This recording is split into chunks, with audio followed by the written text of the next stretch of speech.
Take a look from Sky 7 and you'll see the hulking wreck of a factory that outlived its usefulness decades ago. It's the old Wagner foundry in Sydney. It's literally falling apart from top to bottom. Tower's wobbly. Eva Cardwell lives right across the street from it. She's angry that she has to put up with it. You look over there and think, what? It's awful. It's awful. The factory site is 5.2 acres. Out of use so long, trees have grown up among the buildings. The old water tower is still standing, but there's no telling if it's stable or not. It's very dangerous. I mean, we sit out here on the porch at night and we hear things, falling. The owners are long gone, and it's now in the hands of the county land bank. Almost looks like a war zone, and it's time to clean it up for the betterment of our community. Here's what it looks like inside. It's the empty shell of a once proud business that for decades had a worldwide reputation for producing cast iron and cast aluminum cookware. For them, creating cookware was not about being the cheapest cookware, but the best in the world, and they achieved that. Matilda Flippo runs the Historical Society here and has some examples of what they made at the foundry. Cookware that was sold worldwide. Seeing the old foundry decline like this over the decades was painful for everybody.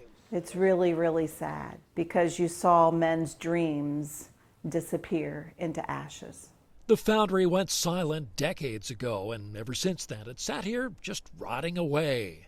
Our I-Team investigation found not only is this ugly property right here in the neighborhood and poses a threat and a danger to people who live here, also we found the last owner of this property owes the taxpayers of Shelby County a lot of money.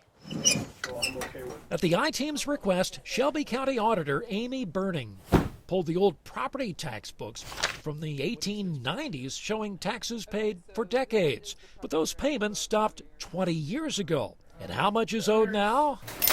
$286,000. That's a lot of money. That is.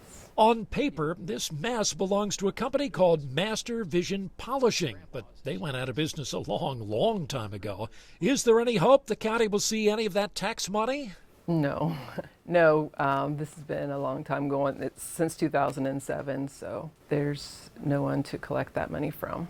Authorities here showed me how it's costing the community money whenever parts of it collapse into the roadway. The city had to bring in crews and push back that debris, clean it up, add a fence. And this is not the only eyesore the I-Team found. When is the last time somebody occupied, that space? We're taking a drive with State Representative Willis Blackshear Jr. in West Dayton. Eyesores come in all shapes and sizes.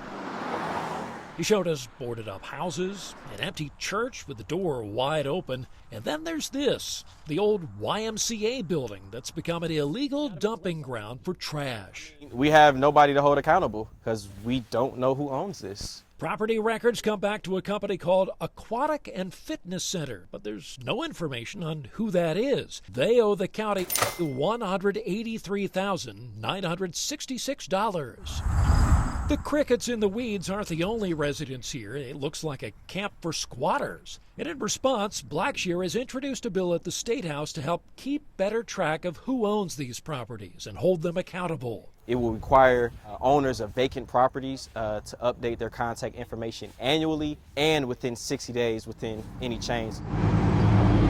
Back in Sydney, there is some good news. In response to this and other eyesores, the state of Ohio has set aside $500 million for cleanup of disasters like this.